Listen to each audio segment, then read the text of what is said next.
Thomas est un garçon très beau qui est toujours entouré de filles qu'il adore de tout leur cœur.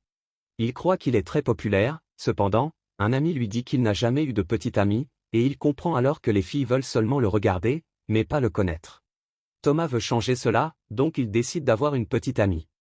Aucune fille ne lui plaît, jusqu'à ce qu'il voit des jambes qui lui coupent le souffle et font battre son cœur plus vite. Des jambes qui appartiennent à Misora, la fille la plus étrange de l'école. Il va tout essayer pour la séduire, croyant qu'il aura beaucoup de succès, mais elle lui claque rapidement la porte au nez, prenant totalement le contrôle de la situation.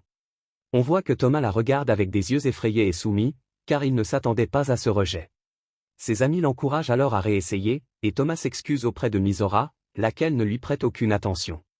Cependant, Thomas trébuche et tombe sur Misora, leurs visages presque collés, leurs âmes se frôlant et atteignant une félicité infinie. Misora lui demande s'il l'aime vraiment ou s'il veut seulement être son petit ami, et Thomas ne sait pas quoi répondre. Misora part donc, très déçu. Thomas est très triste et ses amis lui donnent des techniques pour la séduire. Il suit Misora jusqu'au bus et plus tard l'aide quand un voleur essaie de lui prendre son sac, même si, au final, c'est surtout elle qui finit par le sauver. En retournant à l'école, Thomas est super content car il croit que le sourire éblouissant de Misora lui est destiné. Mais non, quelqu'un salue Misora, c'est le professeur Masaki. Thomas pense que Misora est amoureuse de lui et sombre dans une profonde tristesse. Ses amis lui disent de changer de fille, mais il refuse, car il est convaincu que Misora est la bonne, la femme avec qui il partagera tout son avenir. Il l'accompagne donc chez elle, où Misora lui dit de s'en aller.